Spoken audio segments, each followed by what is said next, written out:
هنسمعك ونشوف انت جاي تشتغل ايه. انا ايجابولوجيست. جاي تشتغل ايه؟ جاي تشتغل ايه؟ انا هحل لكم كل مشاكلكم اول ما تيجوا تقعدوا معايا. دكتورة بيطري. انا جاي اشتغل عندكم سفير. وهنعرف انت اخترت الشغلانه دي ليه. شكلي كيوت. وبعدين جو بارل فرونسي كوم لو بتيز اوازو. يا ليبي ان انا هغير حاجات كتير قوي يا استاذه. خلينا هنا بقى اظبط، خلينا اهندس. ماشي هندسه. صلاة النبي احسن. وما تفتكرش ان الكلام بس كفايه عشان تشتغل، احنا اللي هنقرر اذا كانت الشغلانه تنفعك ولا لا. بعد كل ده خدتوا افكاري. هو انا كده اترفدت؟ تشوفي ايه؟ انا مؤهل. شايف نفسك تقدر تسد في الشغلانه دي؟ وهنسمع وهنعرف مين جاي يشتغل ايه النهارده مع همسة امام على الراديو 90. شريف منير، جاي تشتغل ايه النهارده؟ يعني جاي اشتغل ايه النهارده بعد ما وصلت اللي انا عايزه، ولا قبل، ولا ايه؟ والله على الحال اللي انت فيه. على العموم الحال اللي انا فيه، انا بائع متجول. بائع متجول، بتبيع ايه حضرتك؟ بقى اللي ربنا يبعته بقى، لبس اطفال، ملابس داخليه للرجاله، شيلان. هتنادي ازاي على بضاعتك؟ لا دي هيصه بقى، دي هيصه. اشجيني. يعني تعالى بص ب2.5، تعالى بص كله ب2.5، سواء بقى كبير صغير، طويل رفيع، كده. هتنافس ازاي التانيين البياعين التانيين؟ لا، ما احنا بننافس بعض طول الوقت، وساعات بتقلب غم بيننا وبين بعضينا، وساعات بيننا وبين الزباين. بس انا عندي طموح، نفسي في حاجه كبيره. ايه بقى اللي نفسي فيه؟ ايه بقى؟ نفسي يبقى عندي مول كبير. نفسي يبقى عندي، بلاش مول كبير عشان ما بقاش طماع، عايز محل اقف فيه براحتي وابيع بالهدوء وبالادب ومن غير ما ننافس بعض ونضرب بعض. طيب لو قلنا دلوقتي انت عندك النهارده الفرصه ان انت يبقى عندك المحل بتاعك، هتقضي خالص على حكايه ان انت تبقى بائع متجول، مش هتشتغل البائع متجول خلاص، هتبقى بقى ربنا فتح عليك وفي محلك؟ لا طبعا. لو ربنا كرمني وجبت المحل اللي انا عايز اقف فيه وابيع براحتي من غير ما اشغل الطريق ومن غير ما حد يضايقني ولا انا اضايق حد، هقف فيه طول عمري. طيب دلوقتي انت النهارده عندك المحل بتاعك، ازاي تقدر المحل ده ان انت تجذب ليه اكبر عدد من الزباين؟ الحقيقه انا قبل ما اقول لك الكلام ده، انا عايز اقول لك المشكله اللي انا بعاني منها دلوقتي علشان يبقى عندي المحل الكبير. ايه هي المشكله؟ ان انا عايز اعيش بالحلال، وعايز اعيش كويس، وعايز اكفي بيتي. ايه اللي يمنع؟ ما عنديش مكان اقف فيه، فبقف في الشارع. بيبقى عندي بضاعه بتتشال كلها وبتتشون على العربيه لوري لما البلديه بتيجي، وبيروح كل مالي وكل شقه عمري. طب انا عايز ابقى كويس، اعمل ايه؟ طب ما تأجر مكان. منين؟ يا ريت. انا ما عنديش مانع ان انا افضل بقى متجول، بس تجيبوا لنا مكان نقف فيه ويبقى مصرح لنا نقف فيه، عشان لا تضايقكم ولا تضايقونا ولا نضايق الزباين. طيب البضاعة بتسترجع؟ يعني هل البضاعة عندك ممكن حد يرجعها لك؟ لا، انسي، مفيش حاجة، اللي اتباع ما يرجعش. طب انت كده مش هتنافس حد، ما انت عندك المنافسين كلهم بيرجعوا. لا، ده في المحلات. لما يكون عندي محل بقى اقدر ارجع لك وابدل لك واعمل لك اللي انت عايزاه، ان انا ما بصدق ابيع حته، ما بصدق. طب معاملة الستات اخبارها ايه معاك؟ احسن من الزباين الرجالة ولا العكس؟ الرجاله اجدع طبعا واريح طبعا. الستات متعبين، بيقعدوا يفلوا في الحاجه، والحاجه مش 100 طول الوقت. هل بيغيروا الاسعار وبيقعدوا يفتوا في الاسعار؟ يا ريت بيغيروا، دول بيخسفوا بيها الارض. بس ما اضحكش عليكي، ما انا كمان بكسب. الحاجه بتبقى ب3 4 جنيه، ببيعها ب20. يعني بتكسب يعني؟ طبعا بكسب، بس نفسي يبقى عندي مكان اقف فيه، نفسي ابقى محترم. هنعرف انت جاي تشتغل ايه النهارده مع همسة امام على الراديو 90.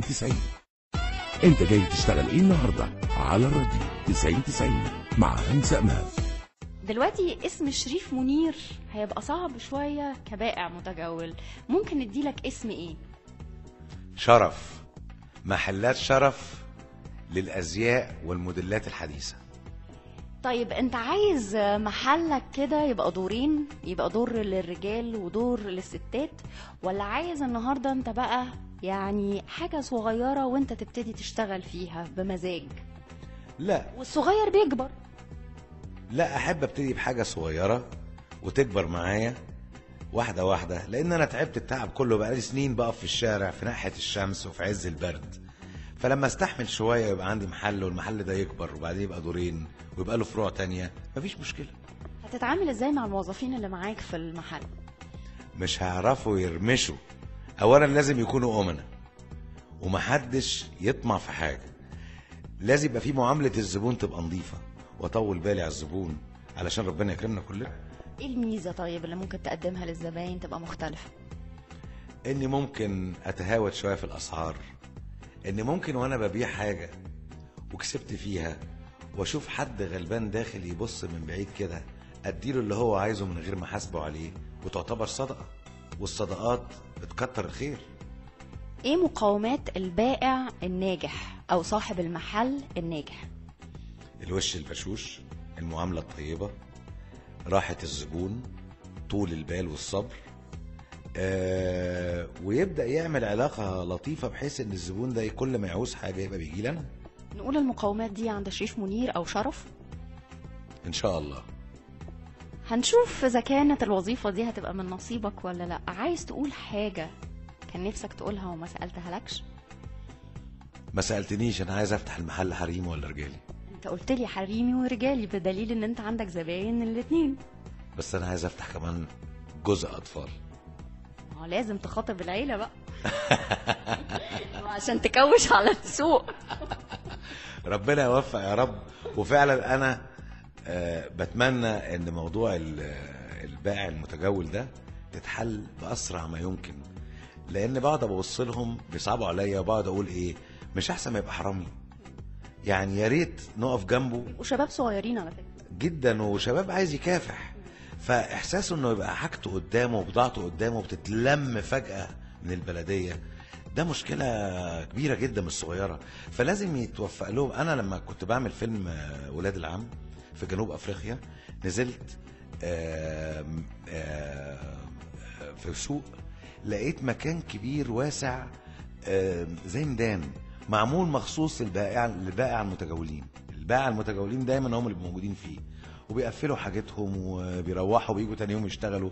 فانا عايز اقول لك يعني ايه، حل الموضوع ده مهم جدا جدا، ومن غير ما نأذي حد.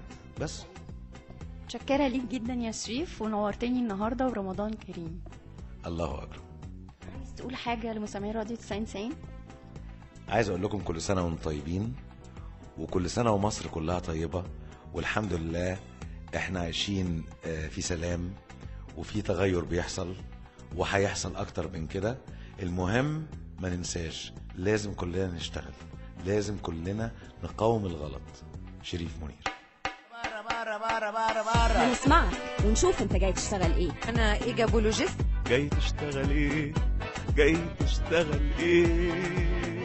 انا هحل لكم كل مشاكلكم اول ما تيجوا تقعدوا معايا. دكتورة بيطري. انا جاي اشتغل عندكم سفير. وهنعرف انت اخترت الشغلانة دي ليه. شكلي كيوت. وبعدين je parle français comme les petits oiseaux. يا ليبي ان انا هغير حاجات كتير قوي يا استاذة. خلينا هنا بقى اظبط، خلينا اهندس. ماشي هندسة. صلاة النبي احسن. وما تفتكرش ان الكلام بس كفاية عشان تشتغل، احنا اللي هنقرر اذا كانت الشغلانة تنفعك ولا لا. بعد كل ده خدتوا افكاري. هو انا كده اترفدت؟ تشوفي ايه، انا مؤهل. وشايف نفسك تقدر تسد في الشغلانه دي؟ وهنسمع وهنعرف مين جاي يشتغل ايه النهارده مع همسة امام على الراديو 90.